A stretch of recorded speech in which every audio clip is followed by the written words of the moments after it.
کہ دیکھو یہ مسلمان جو چیز اپنے ہاتھ سے جس کو مارتے ہیں اسے کہتے ہیں کہ یہ حلال ہے، اور جس جانور کو اللہ رب العزت مار دے تو کہتے ہیں کہ یہ جانور حرام ہے، حالانکہ جس کو اللہ نے مارا وہ بھی حلال ہونا چاہیے۔ یعنی ان کا کہنے کا مقصد یہ تھا کہ جس کو یہ اپنے ہاتھ سے ذبح کرتے ہیں اور ذبح کرنے کے بعد کہتے ہیں یہ حلال ہے، اور جس جانور کو اللہ رب العزت مارتے ہیں جو اپنی موت میں مر جائے تو کہتے ہیں یہ حرام ہے، حالانکہ وہ بھی حلال ہونا چاہیے۔ تو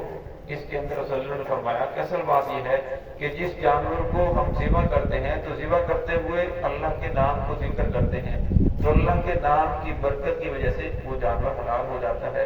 اور جس جانور کو خود بخود مرتا ہے، حالانکہ مارتے دونوں کو اللہ رب العزت کی ذات ہی ہے، اور فرمایا اس کے اوپر اللہ کے نام کا ذکر نہیں کیا جاتا تو اللہ کے نام کی برکت نہ ہونے کی وجہ سے، محروم ہونے کی وجہ سے وہ جانور حرام ہو جاتا ہے۔ ایسی بات نہیں ہے کہ جس کو ہم ذبح کریں اور وہ حلال ہے، جو اللہ رب العزت جس کو مار دے وہ حرام ہے۔ اصل کے اندر اس کے حرام ہونے کی وجہ یہ ہے کہ وہ اللہ کے رب العزت کے نام کی برکت سے محروم رہا، جس کی وجہ سے وہ حرام ہو گیا۔ تو اس آیت کے اندر اسی کا تذکرہ ہے، فَكُلُوا مِمَّا ذُكِرَ اسْمُ اللَّهِ، کھاؤ وہ جس پر اللہ رب العزت کے نام کو ذکر کیا گیا ہو، ان کنتم بِآیاتِهِ مُؤْمِنِینَ، اگر تم ہو اس کی آیتوں کے اوپر ایمان رکھنے والے۔ اب کفار مکہ وہ کہتے تھے کہ ضد کے اندر آ کر وہ کہتے ہیں کہ آپ حرام کو نہیں کھاتے، یعنی جس کو اللہ رب العزت نے مارا ہے تو لہٰذا ہم بھی اس جانوروں کو نہیں کھائیں گے جن کو تم ذبح کرتے ہو، اور ذبح کرنے والوں کو ہم بھی نہیں کھائیں گے ضد کے اندر آ کر، کیونکہ ضد کا دنیا کے اندر کوئی علاج نہیں ہے۔ تو اللہ رب وَمَا لَكُمْ أَلَّا تَأْكُلُوا، تمہیں کیا ہو گیا کہ تم نہیں کھاتے مِمَّا ذُكِرَ اسْمُ اللَّهِ عَلَيْهِ، جس پر اللہ رب العزت کے نام کو ذکر کیا گیا ہے، فرمایا اس کو تم کیوں نہیں کھاتے؟ تو اللہ رب العزت نے انسانوں کو رخصت دی ہے کہ میں نے یہ چیزیں تمہارے لیے حلال کی ہیں، لہٰذا تمہیں نہیں کھانا چاہیے۔ جو چیز تمہارے لیے حلال ہے ہمیں وہ انسان کو کھانی چاہیے۔ جو چیز اللہ رب العزت نے حرام قرار دی ہے فرمایا انسان اس کو اگر ذبح بھی کرے اس کے اوپر بسم اللہ ہی پڑھے، فرمایا وہ تب بھی حرام ہے۔ اگر کوئی انسان کوئی چیز چوری کرتا ہے، بکری چوری کرتا ہے یا کوئی اور چوری کرنے کے بعد پھر اس کے اوپر اللہ رب العزت کے نام کو ذکر کرتا ہے، بسم اللہ اللہ ہو کر پڑھتا ہے، تو فرمایا پھر وہ سمجھتا ہے کہ یہ چیز حلال ہو گئی، فرمایا حلال نہیں بلکہ وہ انسان کافر ہو جاتا ہے، کیونکہ وہ چیز حرام ہے، وہ حرام کو اللہ رب العزت کے نام کی برکت کی وجہ سے حلال سمجھنا شروع کر دیا، کیونکہ چوری تو حرام کی چیز ہے، اس لیے فرمایا کہ وہ کافر ہو جائے گا۔ تو فرمایا جو چیزیں اللہ رب نے تمہارے لیے حلال کی ہیں وہ حلال ہیں۔ اگر اللہ رب العزت نے آپ کو جائز وسائل دی ہیں، آپ کے پاس اللہ رب العزت نے مال و دولت دیا ہے، فرمایا اس کی نعمتوں کو ظاہر کرو۔ انسان کے پاس اچھا کپڑا ہونے کے باوجود وہ اچھا کپڑا نہیں پہنتا، اچھی گاڑی ہونے کے باوجود وہ اچھی گاڑی استعمال نہیں کرتا، فرمایا یہ اللہ رب العزت کی دی ہوئی نعمتوں کی ناقدری کر رہا ہے۔ اگر اللہ رب نے آپ کو نعمتیں عطا فرمائی ہیں، فرمایا اس کا شکر کا ایک طریقہ یہ بھی ہے کہ اس کی نعمتوں کا اظہار ہونا چاہیے۔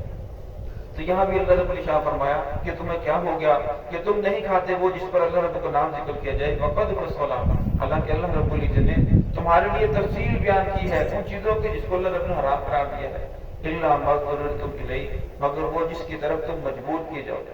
اس کا مطلب یہ ہے کہ بعض مرتبہ کوئی ایسا موقع آ جائے کہ انسان کو کھانے پینے کے لیے کوئی چیز موجود نہ ہو، اور فرمایا انسان کو اب یہ خدشہ ہو کہ اگر میں کچھ نہیں کھاؤں گا تو میری جان چلی جائے گی، اور فرمایا وہاں کھانے کے لیے یا تو مردار ہو یا خنزیر ہو، ایسی چیزیں ہوں جو اللہ رب العزت نے حرام قرار دی ہیں، فرمایا اس وقت انسان کو اپنی جان بچانے کے لیے اتنا حرام کھانے کی گنجائش ہے کہ جس سے جان بچ جائے۔ اب وہ مردار بھی کھا سکتا ہے، خنزیر بھی کھا سکتا ہے، لیکن فرمایا غیر باغ ولا عاد، حد سے تجاوز کرنے والا نہ ہو اور اسی طرح لذت حاصل کرنے والا نہ ہو، اتنا کھائے جس سے اس کی جان بچ جائے۔ لیکن اگر کوئی انسان پھر بھی نہیں کھاتا کہ نہیں میں نہیں کھاؤں گا، جان جاتی ہے تو چلی جائے، اور میں اگر وہ انسان اس طرح دنیا سے چلا جاتا ہے تو انسان گناہ گار ہوگا۔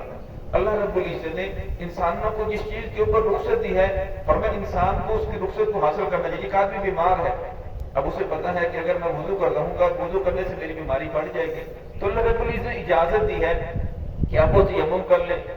ایک حدیث پاک کے اندر آتا ہے، فرمایا کہ جب انسان وضو کرتا ہے تو وضو جسمانی جو گندگی ہے اس کو دور کر دیتا ہے، اور فرمایا انسان اگر تیمم کرتا ہے تو ہڈیوں کے اندر جو گردہ ہے اللہ رب العزت تیمم کی وجہ سے اسے بھی پاک کر دیتے ہیں۔ اور فرمایا ایک انسان تیمم نہیں کرتا بلکہ وہ بیماری کی شدت کے اندر بھی وہ کرتا ہے کہ نہیں میں نے وضو ہی کرنا ہے، تو فرمایا اس کی وجہ سے اگر اس کی بیماری بڑھ رہی ہے تو وہ انسان گناہ گار ہوگا۔ اسی طرح ایک انسان شوگر کا مریض ہے، یہ انسان کینسر کا مریض ہے، وہ روزہ نہیں رکھ سکتا، اب روزہ رکھے گا تو اس کی بیماری اور بڑھ جائے گی۔ اب فرمایا اسے چاہیے کہ وہ روزہ نہ رکھے بلکہ جب وہ تندرست ہو جائے تو پھر روزہ رکھے۔ اگر اسے اپنے تندرست ہونے کی امید نہیں تو اپنا کفارہ دے. فرمایا اگر پھر بھی وہ کہتا ہے کہ نہیں میں نے روزہ ہی رکھنا ہے، فرمایا اگر اس روزہ رکھنے کی وجہ سے